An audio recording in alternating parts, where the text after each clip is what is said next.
Bonjour à toutes et à tous et un grand merci d'être là. Je sais que ce n'est pas évident en termes d'emploi du temps, mais c'est super que vous soyez tous là. On est ravis d'accueillir M. Lambert Olivier, qui est un ancien de notre école, puisqu'il a fait l'ENSAM et les promotions 80. Il a un long et riche parcours au sein de la Banque mondiale. Un grand ami à notre ancien président du Conseil du pôle tropique et Méditerranée, Olivier Lafourcade. Donc nous le remercions très très sincèrement parce que ce ne fut pas facile de trouver une date.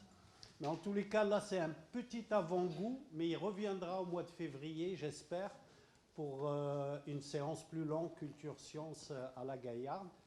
Donc là, je crois qu'il y a 30 ans dans le compteur à la Banque mondiale, oui, une trentaine d'années, et une longue période en Angola. Donc il va nous faire une présentation d'abord sur le groupe, comme vous le voyez, avec une petite interruption pour répondre à vos questions, et puis après l'illustration de ce qui s'est fait en Angola.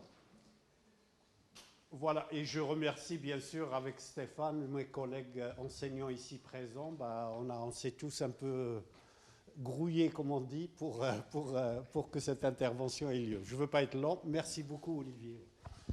Merci beaucoup, Khaled. Et un grand merci à vous. Un grand merci à Stéphane Fournier aussi, qui a aidé à réaliser ce moment et à l'organiser. C'était effectivement pas facile. Donc, mon propos aujourd'hui, c'est de vous parler de la Banque mondiale et de l'Angola. Comme vous voyez, je suis un ancien de l'Agro-Montpellier, c'est comme ça qu'on l'appelait à l'époque.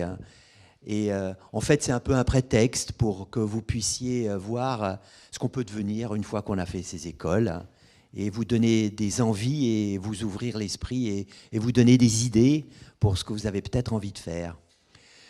Je suis très content de voir qu'il y a une grande diversité d'étudiants. Vous venez de plein d'endroits différents et ça fait vraiment plaisir. Donc pour moi, c'est un grand plaisir, un honneur d'être de retour avec vous maintenant que je suis un peu retiré de ces affaires-là, en tout cas.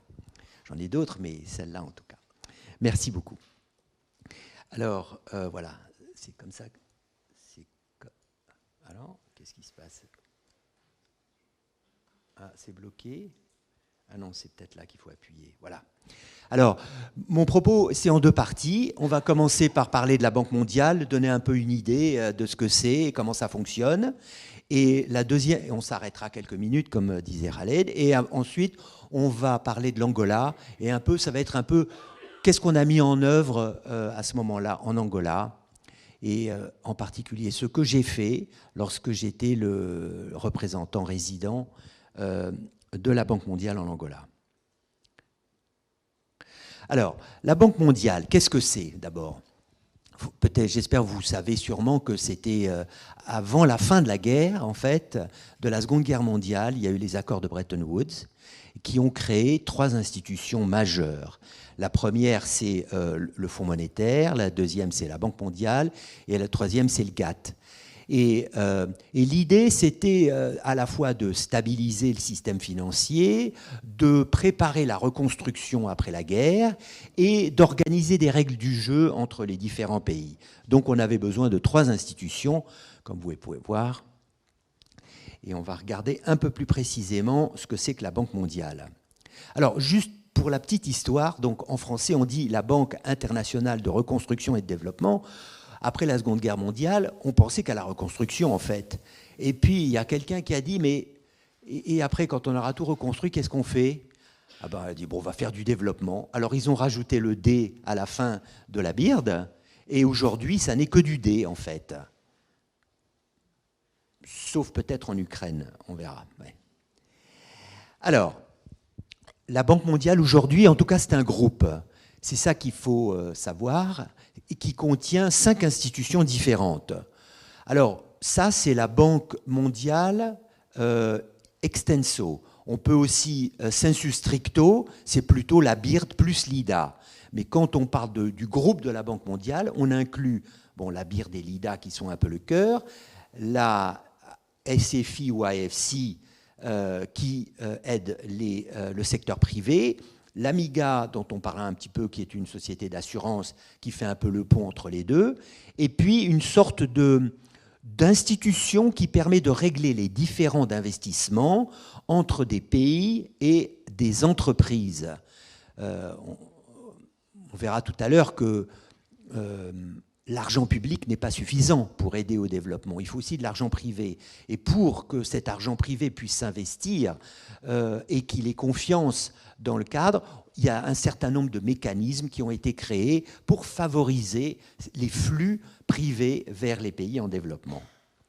Alors, plus précisément, dans ce groupe de la Banque mondiale, donc, et les 4 institutions principales, donc BIRD, IDA, IFC, Société financière internationale, ou en anglais International Finance Corporation, et MIGA, l'agence multilatérale de garantie des investissements. Alors, la différence entre BIRD et IDA, c'est qu'ils font la même chose, mais l'un est pour les pays pauvres, et l'IDA, c'est pour les pays très pauvres. Et la BIRD prête à ces pays en basant son taux d'intérêt sur le coût auquel elle peut emprunter elle-même sur les marchés. Donc c'est le coût plus un petit quelque chose pour faire fonctionner l'institution, alors que l'IDA prête à taux zéro pour des très longues périodes. Alors vous comprenez bien que l'IDA n'est pas une institution durable. Elle dépense en permanence, en fait. Donc tous les 3 ans, il y a des cycles où on organise un round de donations pour que l'IDA puisse se re-remplir et puisse recommencer à prêter à 0% pour des durées très longues. Voilà. Donc, les rôles, c'est soutenir le développement économique et institutionnel des pays. Et vous pouvez voir que la BIRD, donc, prête à peu près pour des revenus PNB par habitant, entre 1300 et 7000 $, c'est à peu près ça, mais enfin bon, il y a des variations. Et alors que l'IDA, c'est tout ce qui est inférieur à 1000 $ à peu près. Voilà. Donc c'est ce qu'on appelle les pays plus pauvres.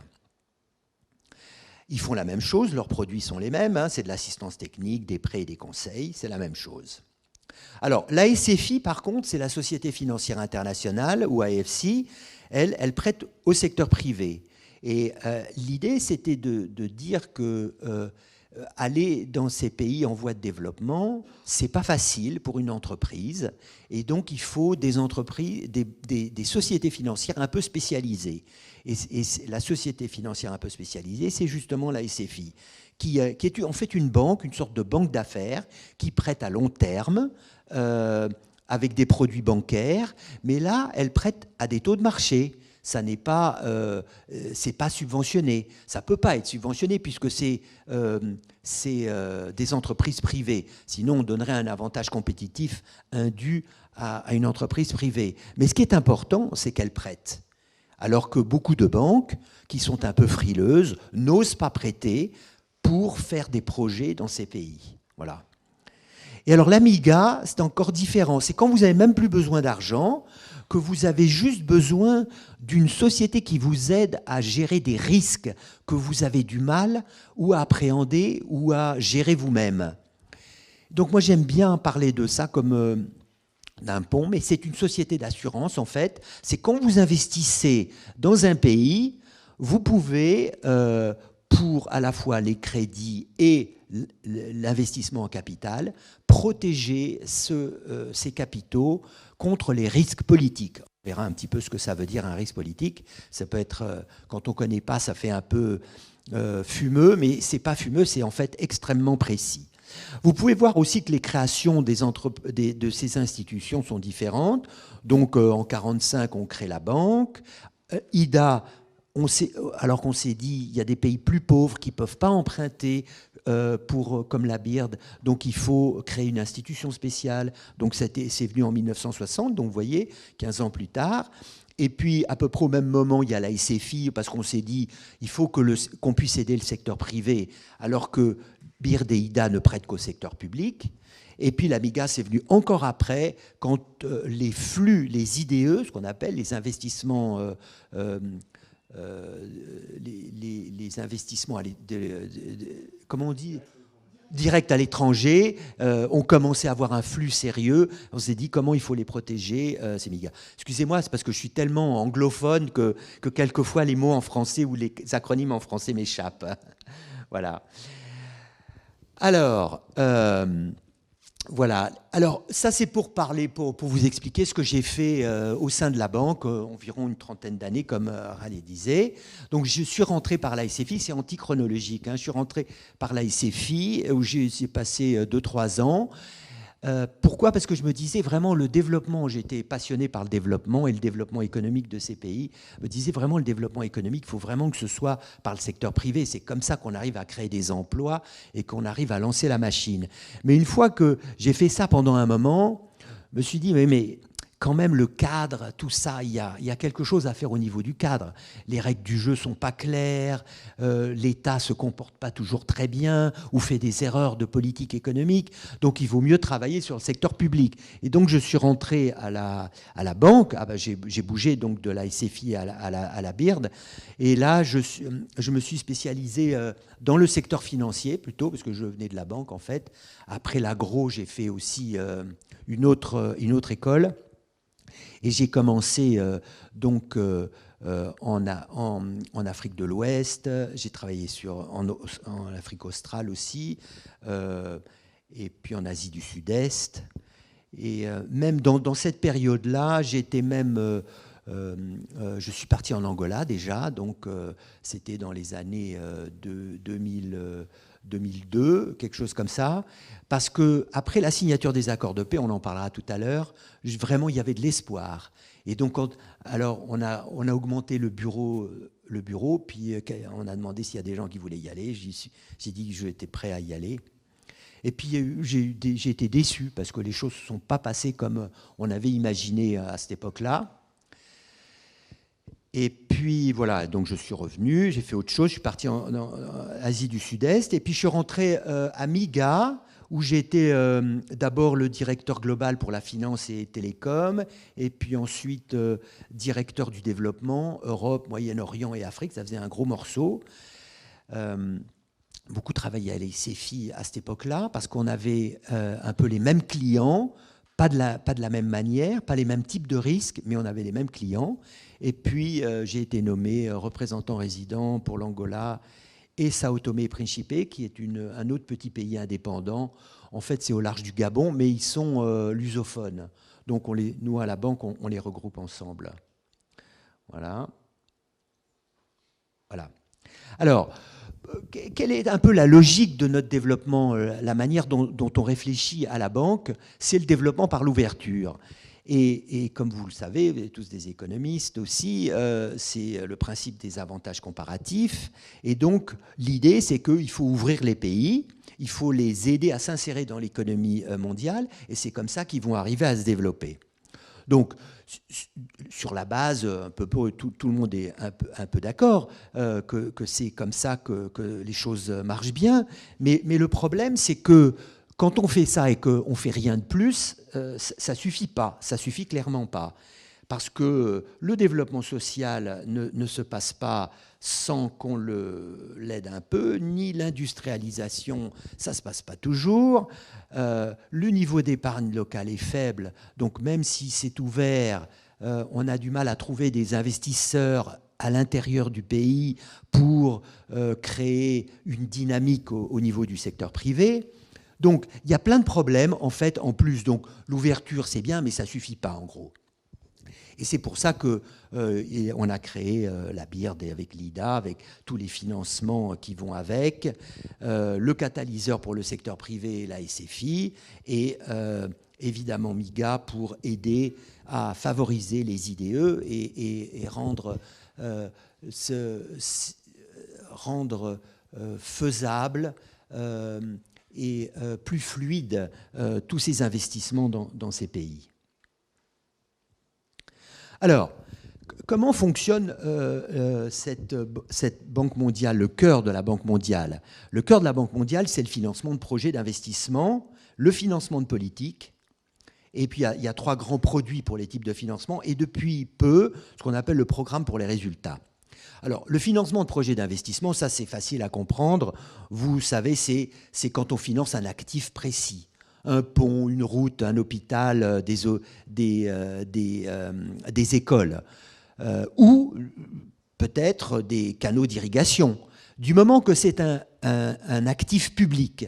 Donc un actif public justifie l'implication de l'État, justifie un financement de la Banque mondiale. Voilà. Donc des infrastructures, c'est assez typique.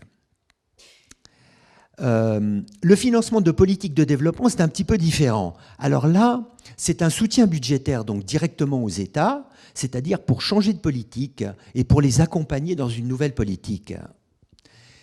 On va en voir un exemple un petit peu plus tard, mais l'idée c'est de dire, voilà, vous voulez changer de politique pour qu'il y ait une meilleure inclusion dans votre société, pour qu'il y ait moins d'inégalités, pour que le secteur privé puisse se développer mieux. Pardon. Eh bien, on vous accompagne.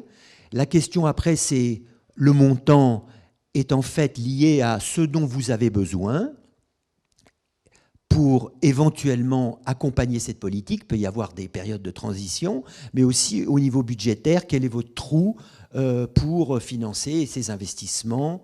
Et à ce moment-là, l'idée, c'est qu'au lieu de financer une chose précise, on donne l'argent directement au gouvernement dans son compte du Trésor et il l'utilise, ça rentre dans le système des finances publiques de l'État et c'est géré avec tout le reste. Alors évidemment, il y a un certain nombre de garde-fous qu'il faut avoir, mais c'est l'idée.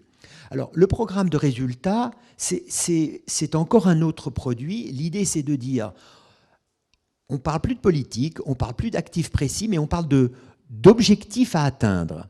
Et on dit, si vous avez atteint ces objectifs, alors on décaissera, et on décaissera tant. Par exemple, un des objectifs pourrait être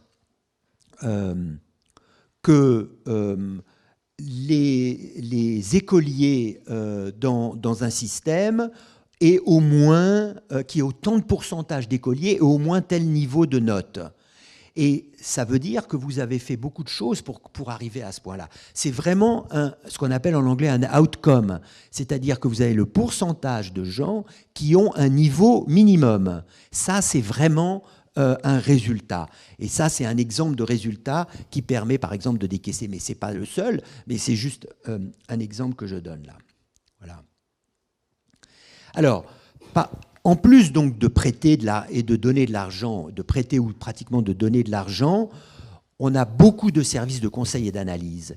Et ça, c'est extrêmement important pour les pays parce que ça permet évidemment donc de conceptualiser, de renforcer les institutions, les capacités, les stratégies.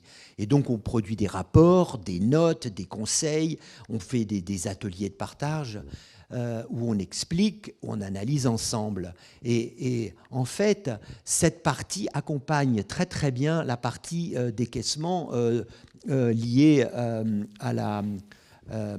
au crédit, au prêt et au crédit. Et par exemple, tout ce qui touche au secteur privé, tout ce qu'on fait avec le gouvernement, en général, c'est le ministère des Finances et le ministère du Plan, quand il y en a un. Tout ce qu'on fait sur le secteur privé, on le fait toujours conjointement avec la SFI et MICA. Puisque eux, c'est supposé être les spécialistes qui sont en contact avec les clients du secteur privé. Voilà. Alors, la SFI, elle, donc la AFC ou la SFI, c'est cette institution qui est dédiée au secteur privé. Elle a mobilisé beaucoup et elle soutient donc ces investissements privés avec maintenant un angle moins, disons, non purement économique, mais aussi lié à ce qu'on appelle la croissance verte, les emplois inclusifs, et d'avoir des projets à fort impact social. Donc, beaucoup d'objectifs, ce qui fait que ce n'est pas facile, évidemment. Les produits de la SFI sont évidemment les prêts, les crédits, les investissements en actions. Donc, elle peut prendre une participation dans une entreprise. Bon, elle est limitée sur le pourcentage. Elle ne peut jamais faire un projet tout seul. Donc, il faut toujours un sponsor et puis d'autres. Elle peut aussi, alors donc ça c'est plutôt du long terme, les prêts, les investissements en actions.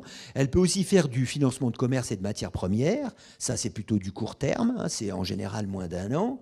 Elle peut utiliser produits dérivés. Les financements structurés et mixtes, alors ça c'est très important parce que c'est ce qu'on appelle le project finance, les financements de projets, qui sont des financements qui permettent de financer, mais pas sur le bilan d'une entreprise particulière, mais sur, par exemple, une entreprise spécialement créée pour ce faire.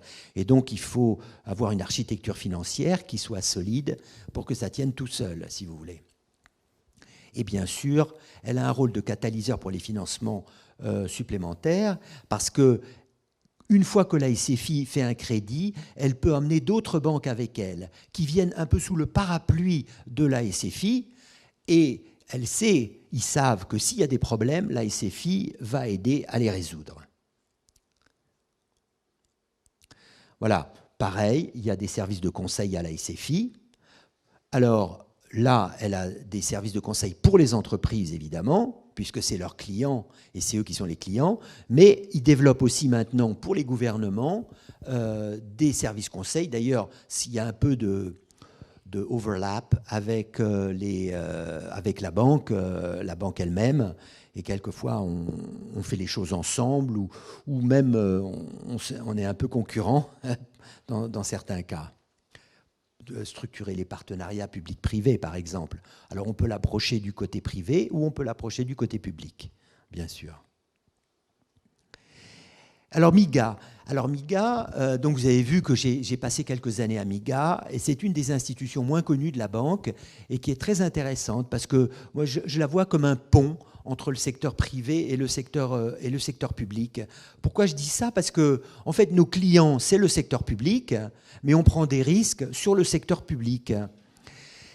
Et c'est aussi un instrument de très bonne gouvernance parce que ce soit pour les entreprises ou pour les gouvernements, le fait d'autoriser MIGA, enfin d'autoriser entre guillemets, mais d'émettre une assurance pour un investissement est un signal pour le monde. D'abord parce que c'est transparent, c'est écrit partout qu'on le fait, mais ça dit de l'entreprise qui dit « moi je gère mon risque politique avec MIGA ».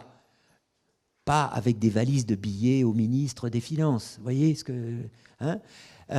et du côté du ministère des Finances, accepter que MIGA garantisse un investissement pour le secteur privé quand il vient investir dans votre propre pays, c'est de dire, voilà, ça c'est le type d'investissement que j'aime et que je veux accueillir dans mon pays.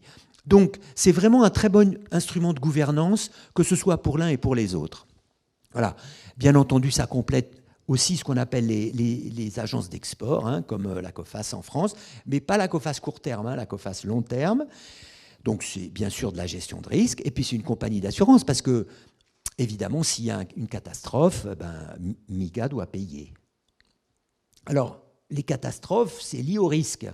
Et quels sont les risques? Parce que les garanties de MIGA, et là je passais un petit peu plus de temps, parce que c'est un peu plus, en général, difficile pour tout le monde, c'est de comprendre qu'est-ce que c'est que les risques politiques. Donc vous voyez, il y a deux types, il y a les risques, ce qu'on appelle les risques politiques, et puis les non-respects d'obligations financières.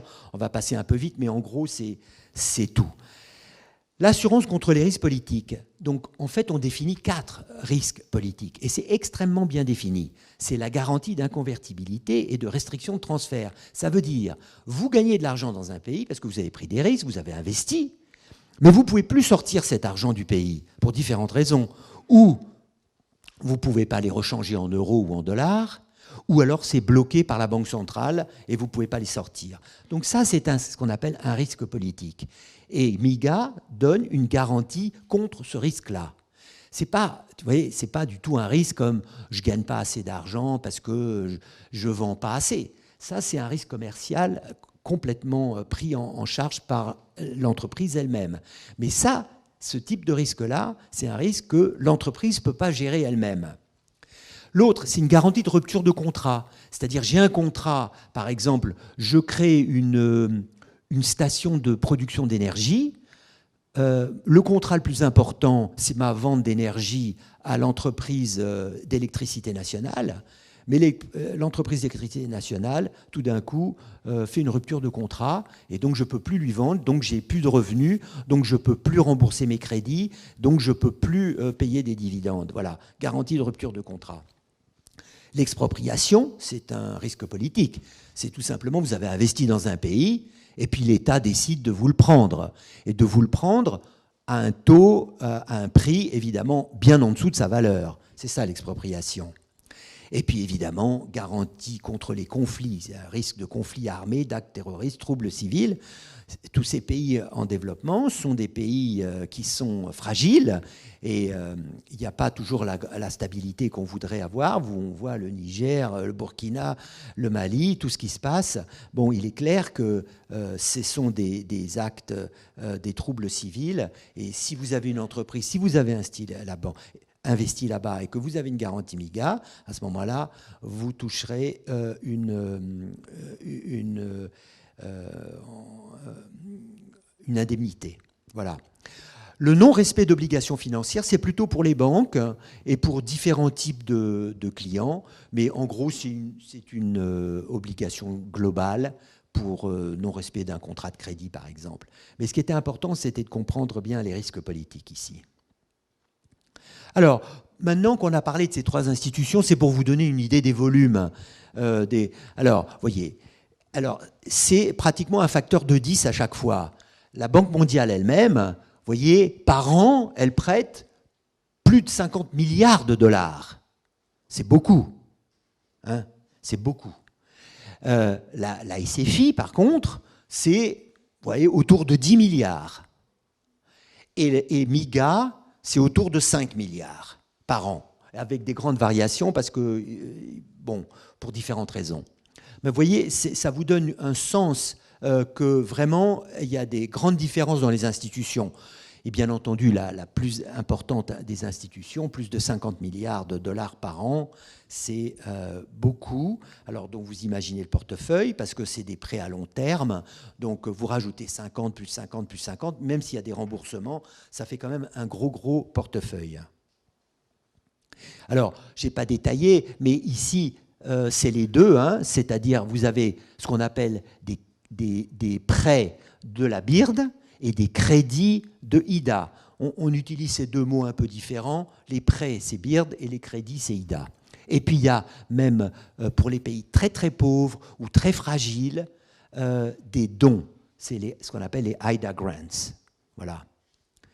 Donc par exemple, un pays en trouble civil, un pays très pauvre qui fait face à une catastrophe naturelle, par exemple, à ce moment-là, on finance des choses avec des dons. Alors, comme je disais tout à l'heure, on a les objectifs du développement durable pour tout le monde, mais il est bien clair que les besoins sont largement supérieurs aux possibilités.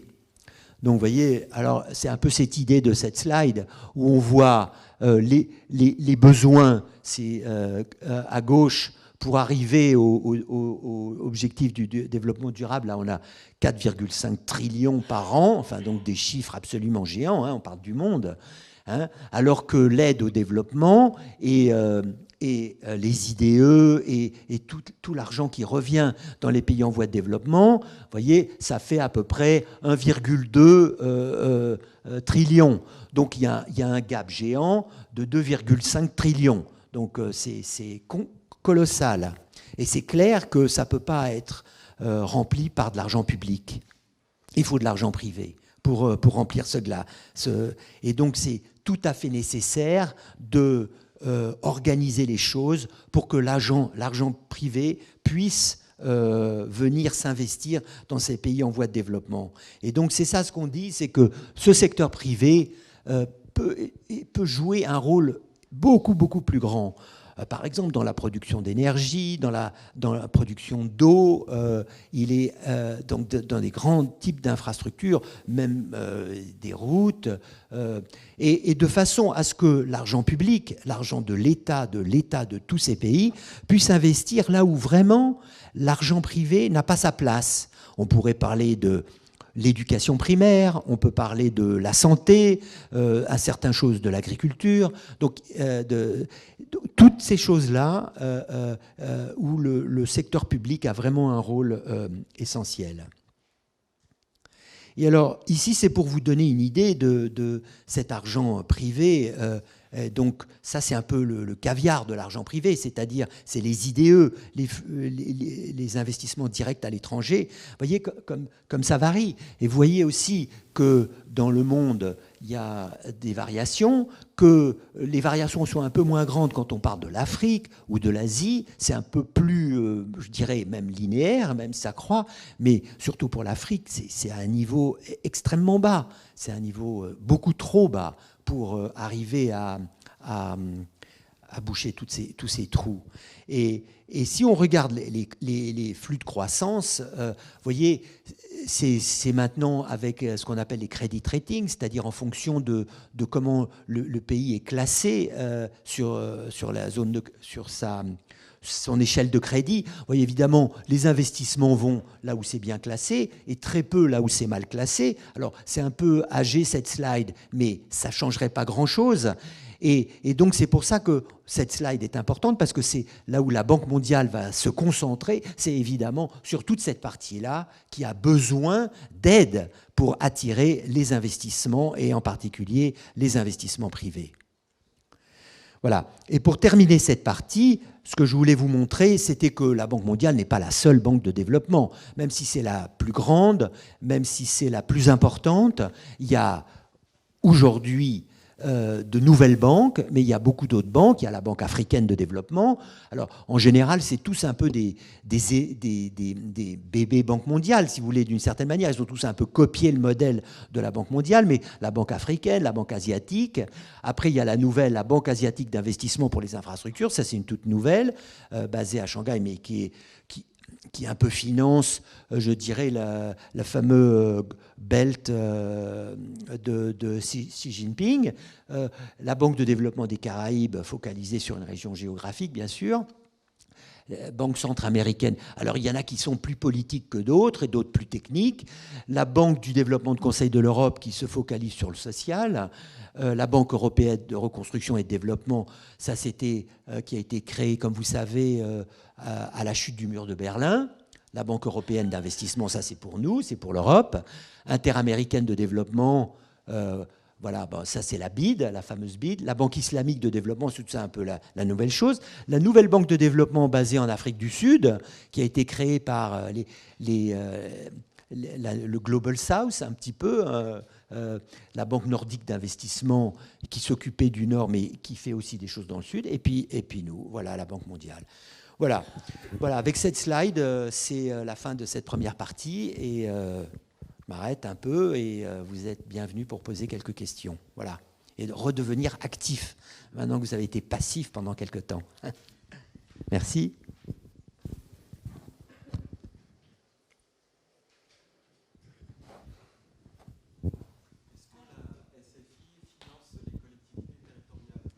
Attendez, je vais prendre un autre. Bon, je répète la question en attendant. Est-ce que la SFI finance les collectivités territoriales? Alors ça, c'est une très très bonne question. Il y a eu beaucoup de discussions à ce sujet et la réponse est oui, en fait. Donc, c'est-à-dire ce qu'on appelle le sous-souverain, le sub-sovereign. Et effectivement, c'est considéré dans certains cas. Je ne sais pas si on peut faire répondre oui complètement, mais c'est en grande partie et il faut bien le justifier. Et peut-être ça dépend aussi un petit peu que fait cette municipalité ou cette collectivité locale. C'est pour faire quoi? Voilà. Merci pour la question. Autre question. Ouais.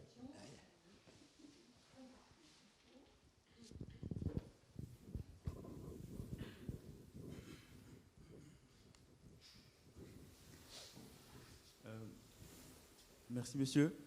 Moi, j'aurais 3 questions. La première question, c'est au niveau du PIRD, BIRD. Oui. Vous avez dit qu'il prête à des pays qui sont solvables. Oui. Quels sont sur quels critères vous vous basez pour définir la solvabilité de ces pays-là? Oui. Et la deuxième question, c'est en rapport avec votre parcours. Vous avez fait l'agro et après vous avez fait une autre école. Oui. Est-ce que vous jugez ça comme une reconversion? Est-ce que c'est ce qui vous a permis de rentrer à la Banque mondiale?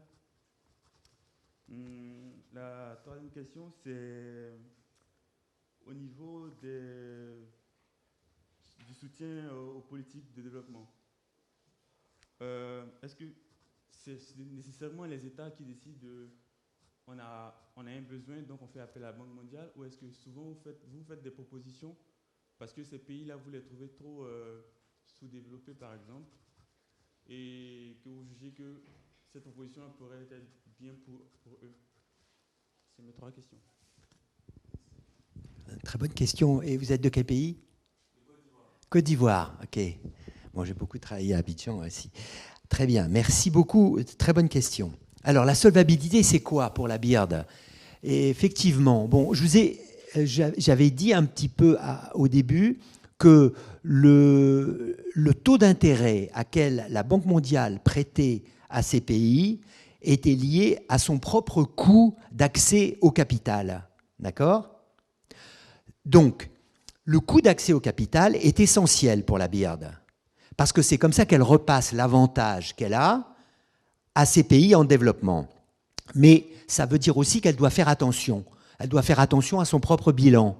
Elle doit faire attention, comme une banque, de pas trop prêter, que les risques soient pas trop concentrés, comme on dit, les risques soient pas trop concentrés, et qu'effectivement, le pays a une certaine capacité de remboursement. Donc, la solvabilité, il n'y a pas une définition précise, mais nous avons tout un département au sein de la banque qui est chargé d'analyser les comptes des pays de la BIRD et de définir la limite maximum à laquelle on peut prêter, compte tenu de ce qu'on fait par ailleurs. Donc la solvabilité, c'est ça en fait. Il y a un plafond qui est confidentiel, évidemment, par pays, mais qui nous permet d'ajuster un peu nos programmes, compte tenu de ce qu'on a déjà prêté, de ce qui existe déjà sur le bilan. Voilà un peu la marge de manœuvre qu'on a pour pouvoir faire des choses encore aujourd'hui. Donc on ne peut pas prêter. Par contre, pour IDA, c'est complètement différent, parce que là, elle ne se refinance pas au niveau du marché. Et donc, la qualité de son bilan a moins d'importance. Voilà. Et donc là, on peut prêter, mais là, on est plus contraint par le montant des ressources, parce que c'est des ressources très spéciales. C'est des ressources à 0% et des dons, et donc évidemment, on n'en a pas des 1000 et des 100. Donc il s'agit, là, le problème, c'est plus d'allouer de manière la plus juste possible ce dont on dispose. Voilà, une grande réponse. Alors après l'agro, j'ai fait quoi? C'était ça la question. J'ai fait l'INSEAD.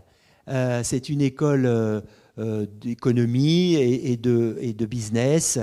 Et mon idée, c'était de me dire, bon, j'ai appris plein de choses à l'agro, mais j'ai besoin de plus de solidité sur la partie économique. Et je ne suis pas assez fort en économie, en tout ça. J'ai besoin de finance, j'ai besoin de mieux comprendre tout ça. Donc voilà, j'ai fait. Et après ça, en fait, je suis rentré dans une banque, puis j'ai créé ma propre structure de conseil. Et c'est qu'après que je suis rentré à la banque. Donc, ce n'est pas comme si c'était obligé de faire ça, en fait. Hein. Aujourd'hui, pour rentrer à la banque, en 2 secondes, il y a ce qu'on appelle le programme YP, Young Professional. C'est avant 32 ans, je crois, il faut postuler. Et c'est plutôt avec un PhD, c'est-à-dire un doctorat, d'une matière d'intérêt pour la banque. Donc, si vous avez des préoccupations qui vous intéressent et qui sont en phase avec les préoccupations de la banque, alors là, vous intéressez la banque. Voilà, c'est comme ça que ça marche. Merci pour les questions. Peut-être qu'on peut... Oui, peut-être qu'on peut rajouter un point de réflexion pour vous tous ici par rapport à cette question de la trajectoire. Parce que là, vous nous décrivez une trajectoire qui avec différentes acquisitions de formation. Une des choses qui caractérise souvent le personnel des grandes institutions internationales, c'est est-ce qu'il y a eu des phases de terrain avant de rentrer dans les instances de décision. Et par rapport à ça, nous, dans notre école ici, nous disons ça serait vraiment bien que vous fassiez, que vous ayez des postes en lien avec les réalités du terrain avant de rentrer dans des instances internationales qui vont être amenées à prendre des décisions importantes et qui, on l'espère, soient reliées aux réalités. Comment est-ce que vous voyez cette chose-là ? Merci beaucoup. En fait, je suis tout à fait d'accord avec vous. C'est essentiel, l'expérience de terrain, tout à fait essentiel. Et en fait, l'expérience de terrain que j'ai acquise, que j'avais acquise avant de rentrer, c'était l'Angola. Alors vous allez voir, c'est incroyable, mais j'ai vécu 3 fois en Angola, à 3 époques de ma vie différentes. Et en fait, après l'agro, je suis rentré, j'ai fait mon service militaire, mais à l'époque, on pouvait faire un service civil. Donc j'ai fait ce qu'on appelle la COPé. J'étais à l'ambassade de France à Luanda pendant 16 mois. Et j'étais adjoint à l'attaché de coopération et de culture à l'ambassade. Et j'étais en charge des projets de développement, à ce moment-là, l'architecture, c'était un peu différent dans le gouvernement français, mais je faisais des projets d'agronomie, mais culturels, différents types de projets. Et donc, c'était ma première expérience de terrain que j'ai trouvée absolument extraordinaire. Alors aujourd'hui, il est clair que si vous voulez rentrer à la banque, ça ne suffit pas de dire « ça m'intéresse ». Il faut le prouver. Et comment vous le prouvez ?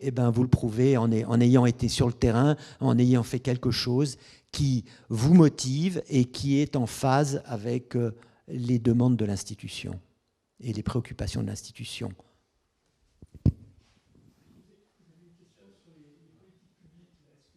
Oh, pardon. Tout à fait raison. Je suis désolé, j'ai cru que j'avais répondu, mais sur les politiques publiques. Alors, on va en parler parce que c'est un de mes exemples de ce qu'on a fait en Angola, mais l'idée des politiques publiques... Et alors, la Banque mondiale a évolué sur le sujet. Vous avez sûrement entendu parler de ce qu'on appelle les ajustements structurels. Ouais, vous savez ce que c'est, les ajustements structurels. À l'époque, c'était la Banque mondiale qui arrive et qui dit « bon, là, ça ne va pas du tout, il va falloir changer, et si vous changez, je vous donne 100 millions de dollars, ou je vous prête 200 millions, 300 millions de dollars, ce dont vous avez besoin pour vous en sortir. » Ajustement structurel. Et les pays disaient « ok, j'ai 200 millions, mais je n'ai pas du tout envie de faire ça. » Et donc, ils les prenaient quand même, les 200 millions, ils faisaient semblant de faire des trucs et des réformes, et puis les réformes, elles ne tenaient pas très bien, et ça ne marchait pas très bien. Ça, c'est un peu l'expérience de l'ajustement structurel. Je caricature beaucoup. Alors, après toute cette période, c'était dans les années 90, on en est revenu, et on s'est dit non, il y a quelque chose qui ne marche pas parce que ça ne stick pas, ça ne tient pas. Toutes ces réformes, elles ne tiennent pas. Et elles ne tiennent pas pourquoi ? Parce que, quelque part, on les a un peu forcés à faire un certain nombre de choses. Et donc, il va falloir qu'on ait une approche différente. Et donc, l'approche différente maintenant, c'est de convaincre, et ce qui prend du temps, de convaincre les pays que la direction prise n'est pas une direction qui a un futur et qu'il ferait mieux d'en changer. Et puis ensuite, la question, c'est de dire, OK, alors ça ne marche pas, il faut faire autre chose, c'est quoi ? De convaincre qu'il faut aller dans une autre direction et d'aider à aller dans cette nouvelle direction. Mais là, aujourd'hui, s'il n'y a pas une appropriation de ces réformes fortes, on ne prête pas, on ne la fait pas, on n'aide pas. Donc, c'est juste aujourd'hui vraiment très très différent, et on verra le cas de l'Angola. C'est donc une discussion, un dialogue extrêmement approfondi entre l'État et la Banque mondiale. Et ça peut être, comme vous l'avez dit, ou initié par la Banque mondiale en disant « attention, vous allez dans le mur », mais ça peut être aussi le gouvernement qui vient à nous et qui dit écoutez, je sens que ça va pas, il va falloir qu'on change quelque chose, aidez-nous à changer. Et à ce moment-là, on aide, on fait toutes ces analyses qui ont été, comme je vous ai montré, tous ces rapports qui sont en fait des analyses qui sont faites, mais ensemble, où c'est étape par étape, où moi je les appelle des instruments de dialogue en fait. C'est beaucoup plus qu'une analyse. En fait, on inclut dans l'équipe des gens du gouvernement et à chaque étape, on valide si tout le monde est d'accord. Voilà. Et donc, à partir d'un diagnostic, comment dirais-je, partagé, on peut trouver des solutions ensemble. Voilà.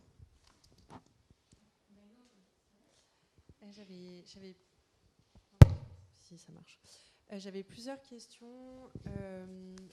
La première, elle est plutôt de compréhension à la fois d'où viennent finalement les sous en fait, de la Banque mondiale, et notamment quand vous parliez de l'IDEA, vous disiez que c'était principalement de la donation ou des prêts à taux zéro, et que vous faisiez une espèce de levée de fonds. Enfin, je ne sais pas exactement comment ça fonctionne, donc je serais intéressée.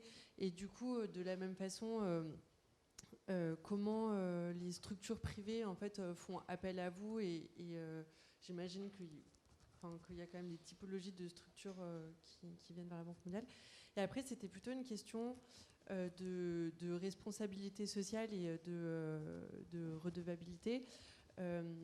Aujourd'hui, il y a quand même beaucoup de questions, notamment dans la société civile, de la responsabilité des banques envers les placements qu'elles financent, notamment vers des investissements plus responsables en termes environnemental, sociétal, etc. Et donc, je me demandais, notamment vis-à-vis du secteur privé, comment la Banque mondiale s'était saisie de ces enjeux. Est-ce qu'elle finance tout type de projet, et finalement, quelle transparence il y a ou pas auprès des citoyens? Est-ce que moi, si je souhaite aller voir quel type d'investissement la Banque mondiale soutient, est-ce que j'ai la possibilité, ou est-ce que ça reste finalement assez opaque du fait des enjeux financiers et politiques? Je vous remercie. Merci beaucoup. Tout ça, c'est des très bonnes questions. Et, alors, d'où viennent les sous de la Banque mondiale? Les sous de la Banque mondiale, donc il y a deux gros sacs, si on peut dire. Le premier, c'est la BIRD. Alors la BIRD, il y a un capital, comme toute société, hein, il y a un capital social qui est détenu par les États, tous les États du monde qui sont membres du club Banque mondiale, si vous voulez. Et puis, grâce à ce capital, la banque emprunte sur les marchés. Et figurez-vous que la Banque mondiale, c'est la meilleure institution du monde d'un point de vue du credit rating, AAA, c'est-à-dire qu'elle emprunte le pas cher du tout. Et c'est ce pas cher du tout qui lui permet de repasser ça au pays à quel elle prête. Alors ça, c'est le premier sac. Alors le deuxième sac, c'est pour les pays très pauvres. Bon, pour les pays très pauvres, on ne peut pas prêter avec des intérêts. On prête quand même, il faut nous rembourser parce que c'est une bonne discipline, en général, sauf quand c'est des catastrophes, comme j'ai expliqué tout à l'heure, ou c'est des dons.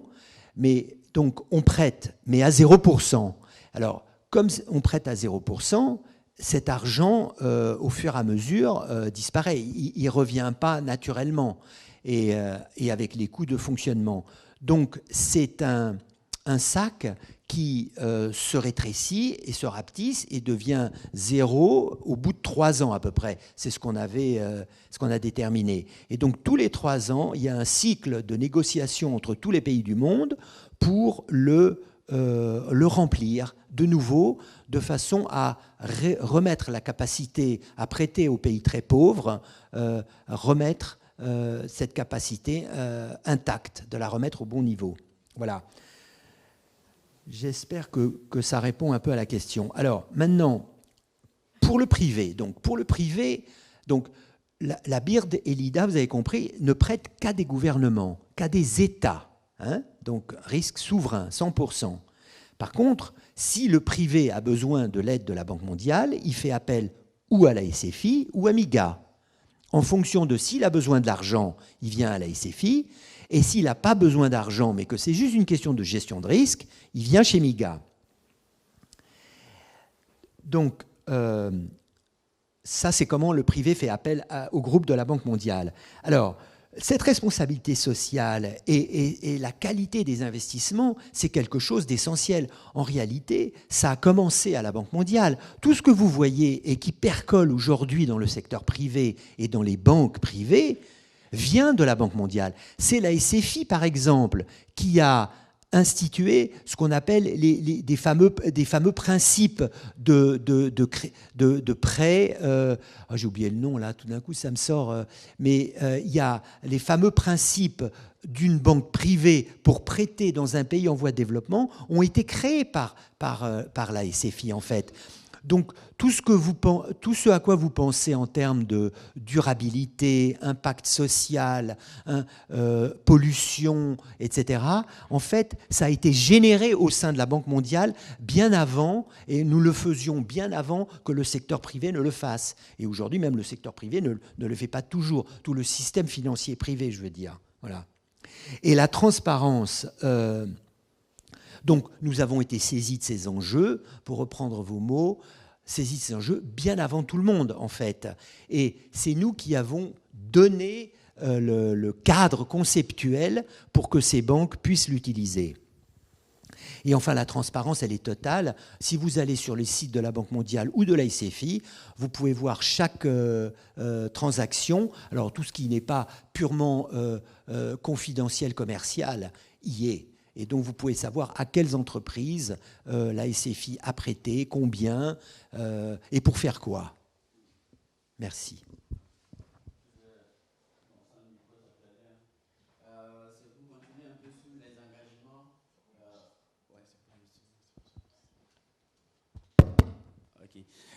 C'était pour poser une question sur les engagements que le gouvernement prenne envers vous. Est-ce qu'il y a des exigences qu'il faut respecter, Et aussi, c'est de savoir si est-ce qu'il y a un suivi de projets financés. Est-ce qu'à votre niveau, vous faites le suivi des projets qui ont été financés ou bien qui ont été sollicités par le gouvernement? Merci. Bien sûr. Ah oui, c'est des questions essentielles.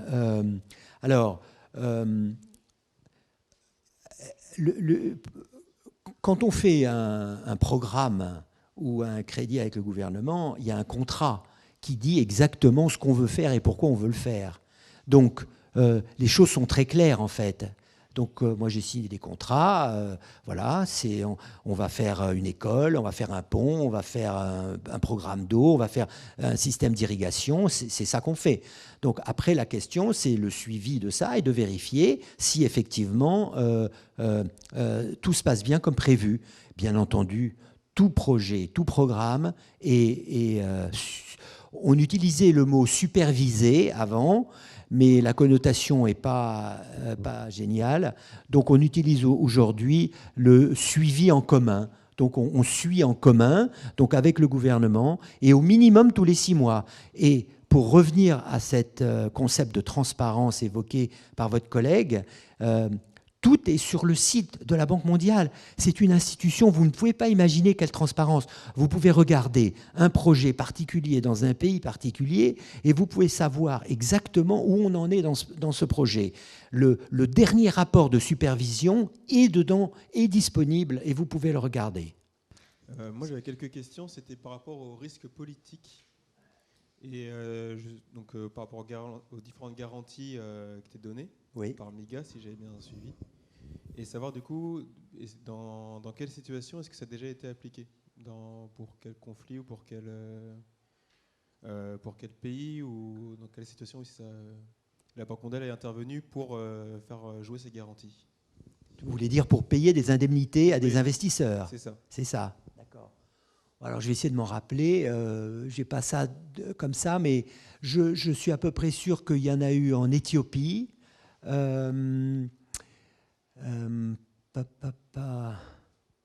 en a eu en Amérique latine aussi, probablement au Honduras.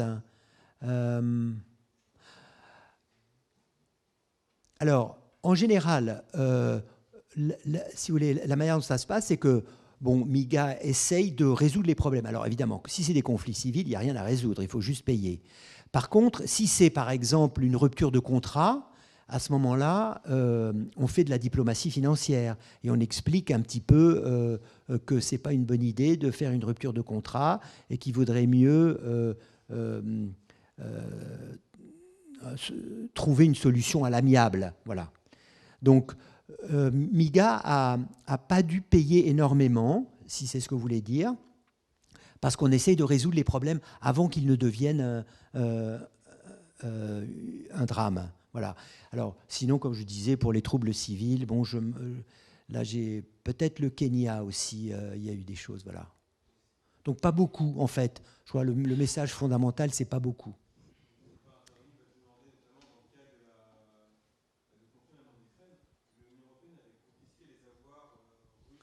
Oui, alors ça, c'est tout récent. Enfin, c'est trop récent pour moi parce que comme vous allez le voir, j'étais en Angola à la fin, donc j'ai été concentré là-dessus.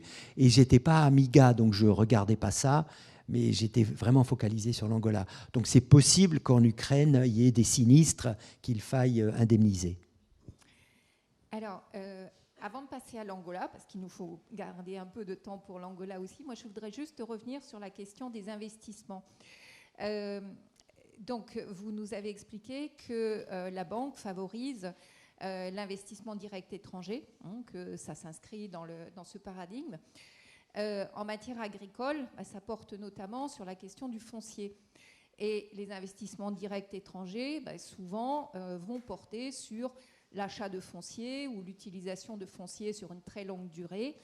Et dans un certain nombre de pays, de plus en plus nombreux, cette question débouche sur comment est-ce que ces investissements étrangers vont pouvoir cohabiter, s'ajuster avec l'agriculture familiale et son droit d'accès au foncier. Quelle est la position de la banque aujourd'hui sur ce type de questions-là ? Vous soulevez une question très très difficile et évidemment il n'y a pas une position particulière. Il faut, chaque cas est particulier, je dirais, pour commencer. Et ce que nous disons, c'est que l'agriculture familiale est absolument essentielle pour tous les pays.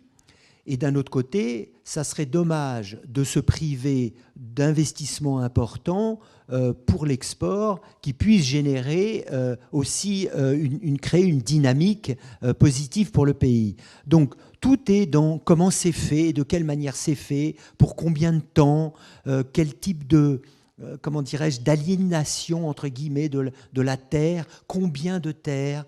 Donc, il n'y a pas de réponse précise. Mais l'idée, c'est de dire que les deux sont importants et que ça serait bien de les faire cohabiter. C'est dommage de se priver d'une source de revenus et d'un dynamisme qui pourrait aider. Voilà. Et peut-être et de dire qu'il faut arriver à les intégrer l'un dans l'autre, si c'est possible. Voilà. Merci.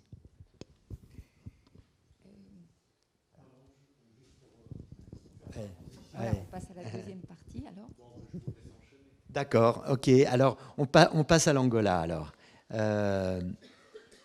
Voilà. Alors, l'Angola, alors, c'est en Afrique. C'est en Afrique australe. C'est donc au sud de l'équateur, là, qui passe au niveau du Gabon.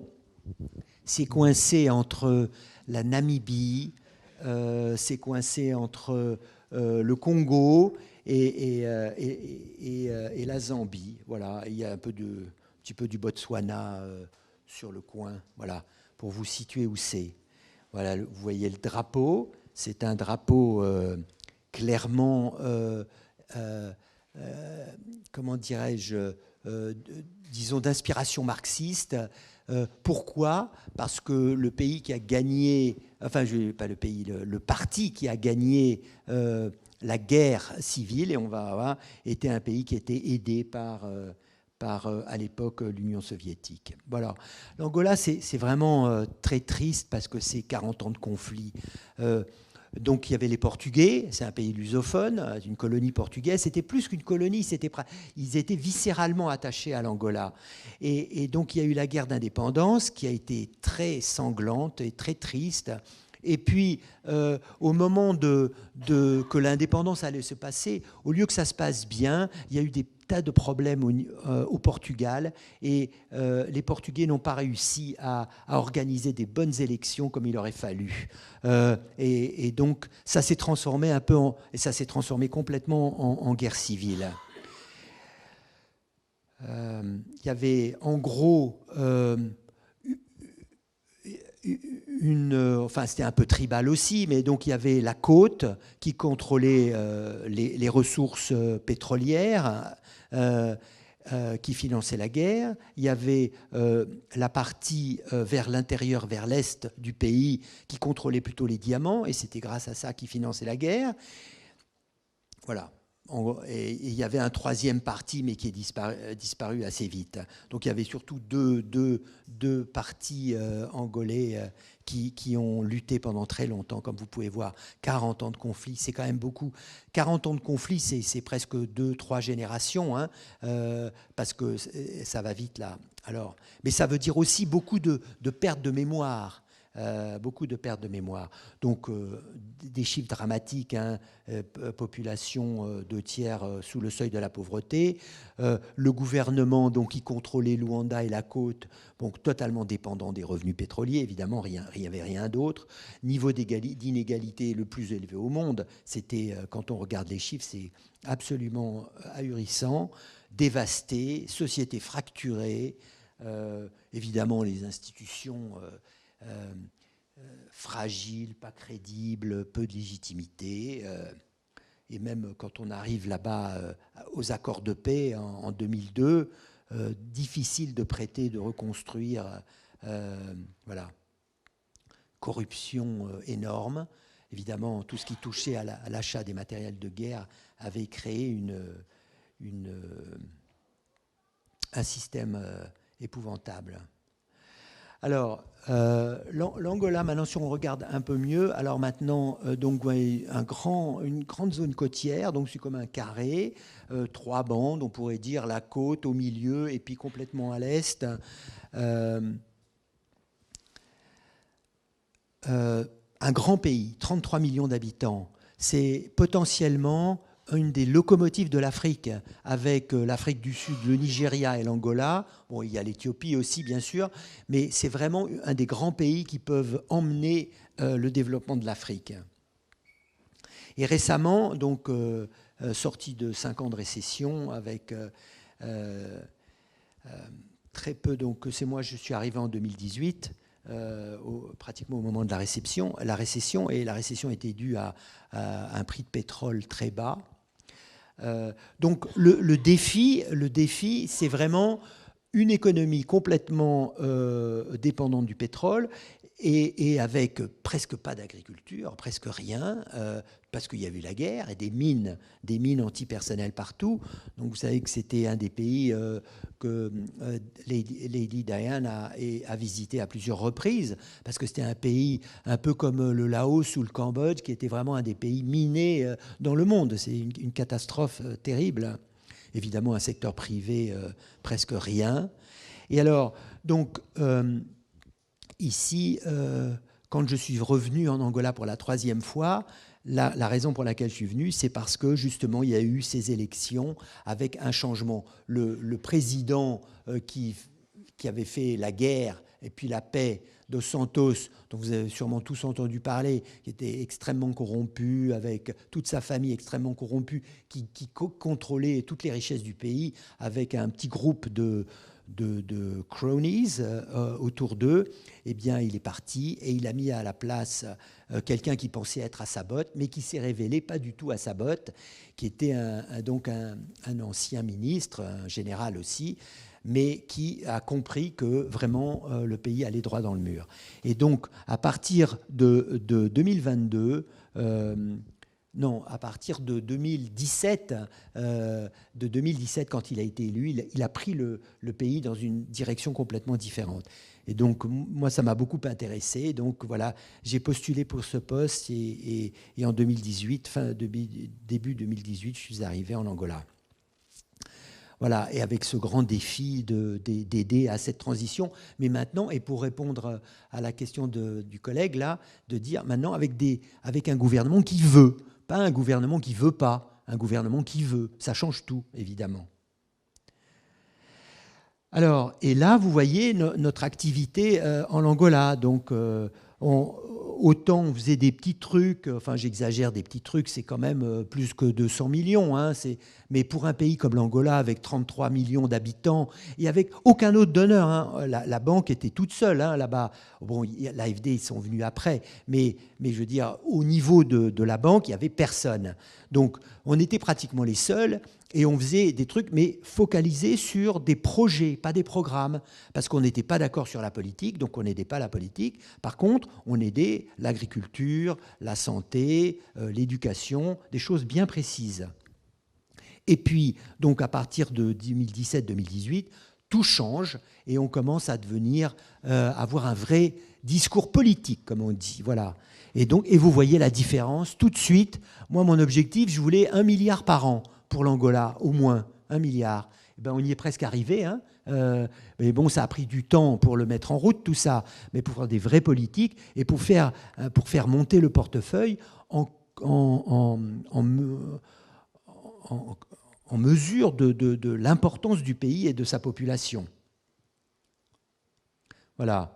Donc ça vous donne une idée. Donc en fait, c'est un pays pétrolier, donc riche. Donc au début, juste au début, on leur donnait des crédits et des grants parce qu'il y avait. Mais à partir de maintenant, on leur donne que des crédits normaux, des crédits de la BIRD, parce que c'est un pays tout à fait qui est solvable. Donc c'est pas la peine de leur donner des crédits pas chers. Mais ça, c'est le reliquat de ce qu'on a donné avant. Donc là, vous voyez le bleu clair. Et donc, donc à la banque, on fait une grande distinction entre ce qui est approuvé et ce qui est déboursé. Donc voilà. Donc les montants déboursés, vous voyez à peu près. Donc ce qui était approuvé, vous l'avez vu avant, ça c'est le déboursement. Et puis c'est en net aussi parce que comme ils nous remboursent, il y a des flux dans les deux sens. Donc, vous voyez, on arrive à peu près à 600, un peu plus. Et alors, pourquoi ? Parce qu'on les a aidés pas mal pour le Covid. On les a aidés pas mal aussi pour des politiques. Et on va voir en particulier une des programmes intéressants qu'on a fait. Les derniers projets approuvés, c'est un peu petit, je suis désolé, mais vous voyez, pour la politique, celui de tout en haut, là, 500 millions. Voilà, c'est tout rond, on fait pas dans le détail. Vous avez besoin de combien ? Bon, ben, probablement, ils ont un trou de plusieurs milliards, mais on leur donne 500 millions.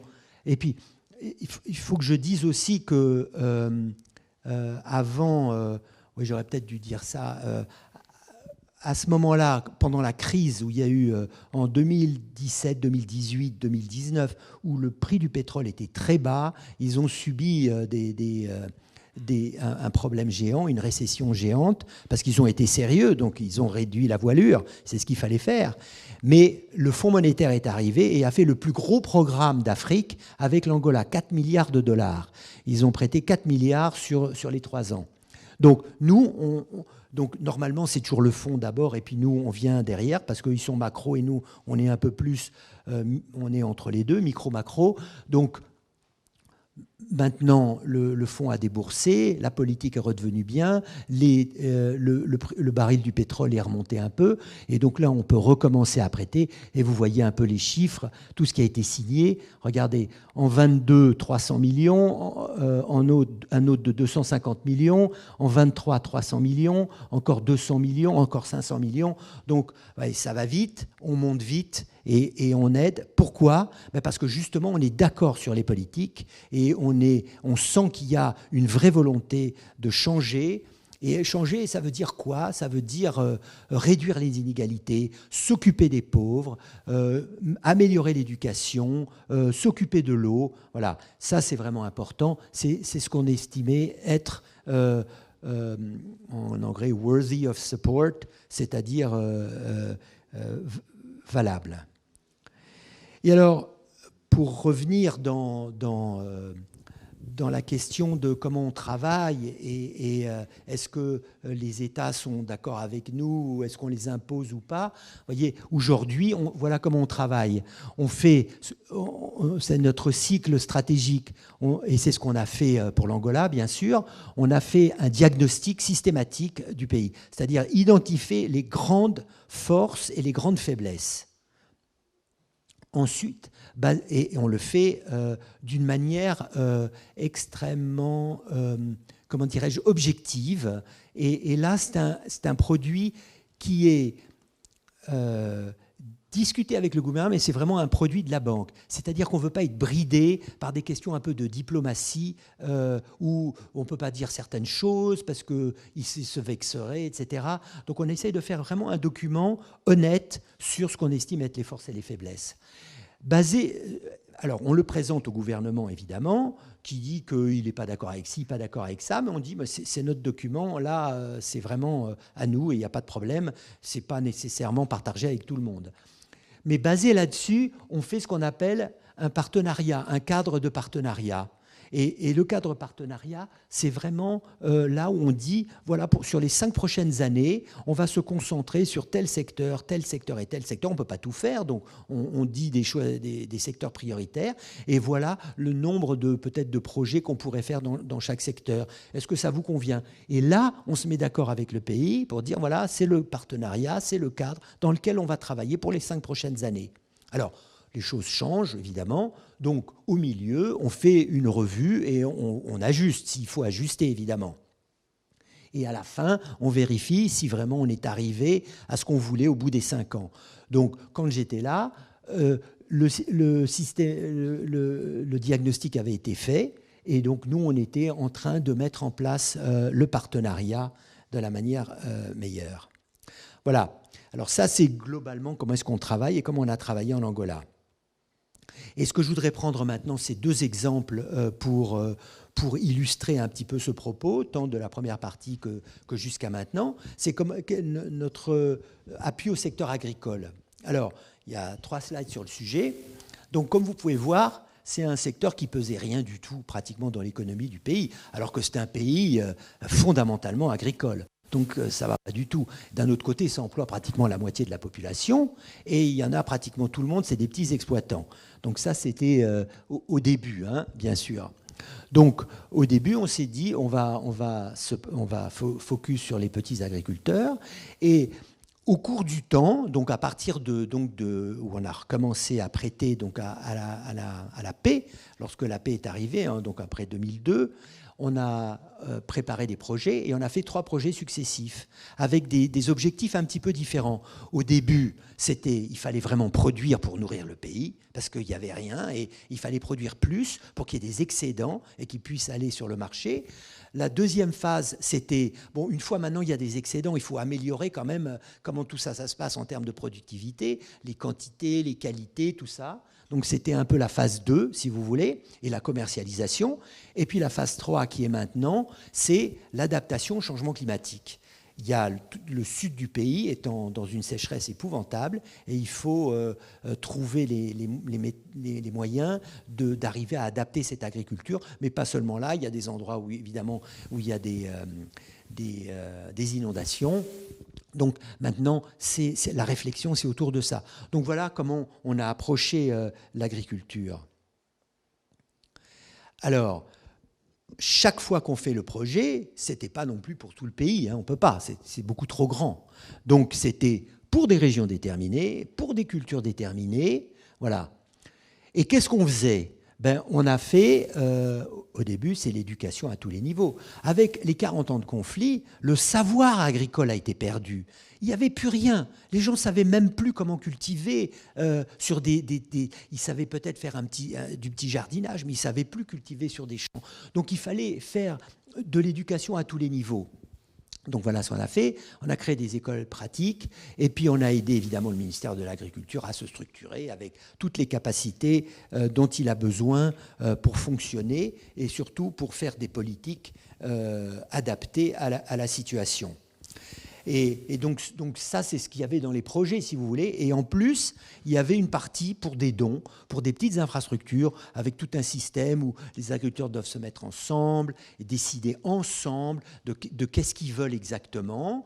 Et évidemment, il faut qu'ils contribuent, mais on leur donnait 50% du coût de l'investissement. Donc ça peut être des petites routes, ça peut être de l'infrastructure, ça peut être de l'irrigation, ça peut être autre chose. Voilà. Et donc, ça a fait 3 projets successifs dans ce secteur agricole. Donc, c'est les noms des projets. Donc, le premier, c'était donc augmenter la production. Le deuxième, c'était plus la productivité et la commercialisation. Et maintenant, on parle de la transformation. Et à chaque fois, bien sûr, on est focalisé sur les petits agriculteurs. Maintenant, le deuxième exemple, c'est la politique politique macroéconomique.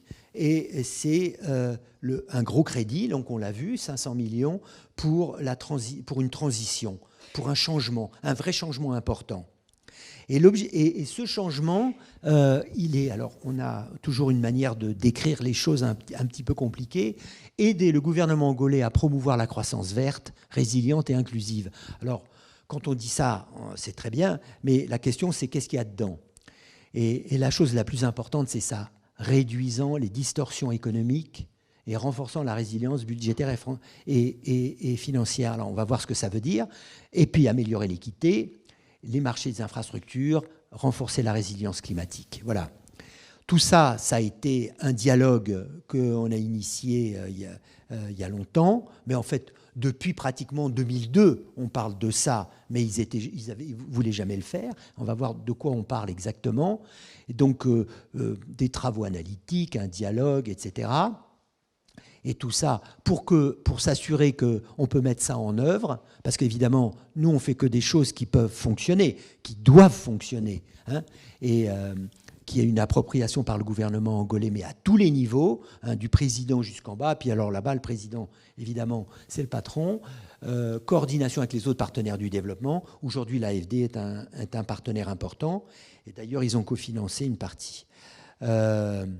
Alors, il s'agissait donc de ce qu'on a vu, 500 millions, 30 juin, pas encore déboursés, 3 piliers très concrets, et qui faisaient l'objectif. Alors, ce qui comprend, alors c'est là quand on parlait de la question du suivi, hein, eh bien, la question du suivi, c'est que objectif défini précisément avec indicateur mesurable.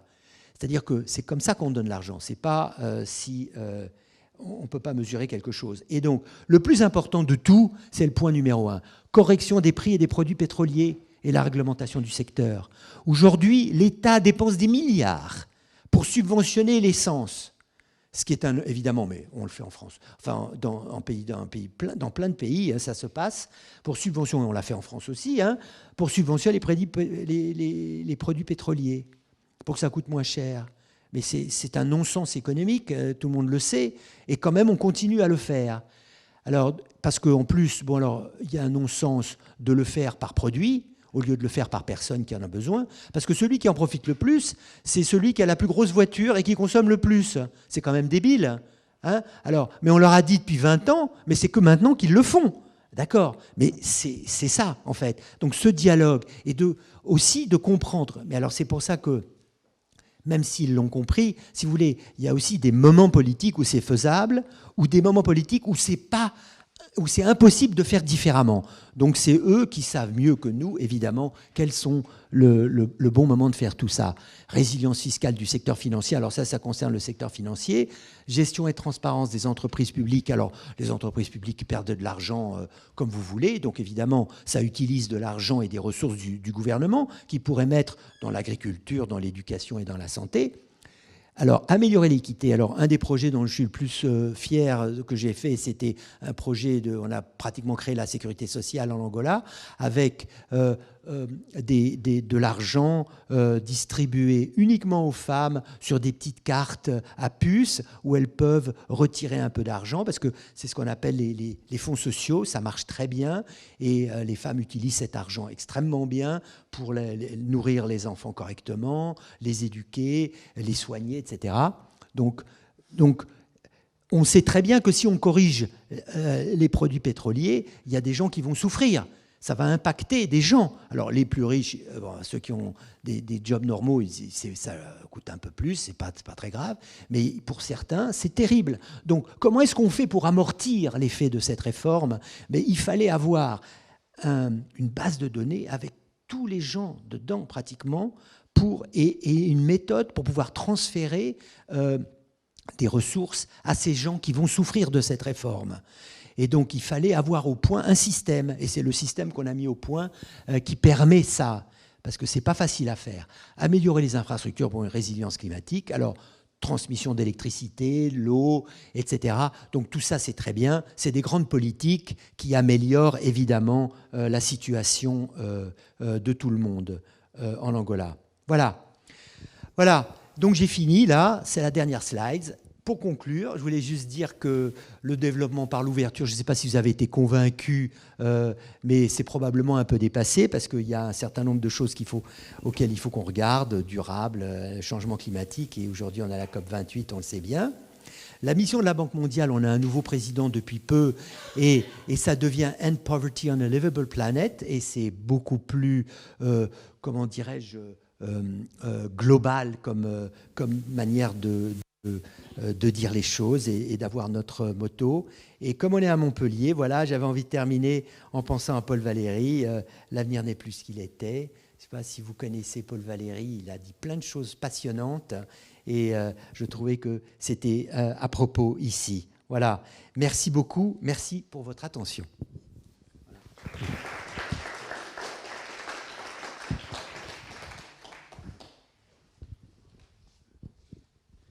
Un grand merci, Olivier. Bon, je crois qu'on a très peu de temps il ne reste pas de temps pour faire encore des échanges. Un grand merci à vous d'être venus. Et puis, c'est vrai qu'on a plein de représentations sur la Banque mondiale, mais là, j'ai trouvé qu'Olivier nous a bien décortiqué ça de l'intérieur, les différentes institutions qui forment le groupe Banque mondiale, et de manière concrète, l'illustration par un pays, et puis ce qui se passe, et puis ce pays est emblématique à cet égard, parce que voilà, pays guerre, pays pétrolier, voilà, donc c'était passionnant. Ça a été... de votre soutien. Oui, il y a mon collègue Guillaume ici qui le connaît très très bien, et notre établissement a accompagné une des écoles pour former maintenant, c'est des licenciés, puis bientôt des ingénieurs en agroalimentaire, et puis il y a quelques enseignants-chercheurs qui sont venus faire leur doctorat ici, et puis normalement on est encore en pourparlers dans les différents projets. Voilà, c'est toujours court, frustrant, mais c'était passionnant, et puis on sentait que vous avez vraiment vécu de belles années au sein de la Banque mondiale.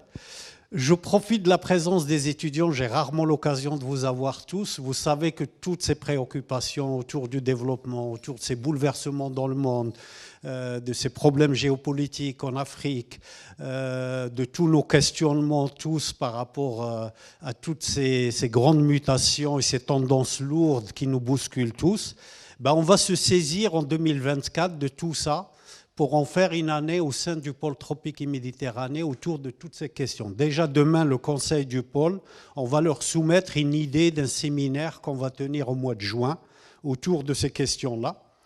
Évidemment, le mois de juin, souvent, on n'a pas tous les étudiants, mais c'est pour cela que je me permets de socialiser cette information avec vous, avec le président de notre conseil, qui est un ancien de l'AFD et du FIDA, avec qui j'ai un Zoom en fin de journée, c'est qu'on va revenir vers les collègues enseignants-chercheurs pour identifier quelques étudiants par promo qui veulent contribuer à la réflexion en amont de l'organisation de ce séminaire, qui va avoir lieu au mois de juin, qui nous, en tant qu'école d'ingénieurs, de master, mais on n'est pas qu'une école qui forme, on est aussi impliqué dans la recherche, dans l'expertise, dans l'accompagnement.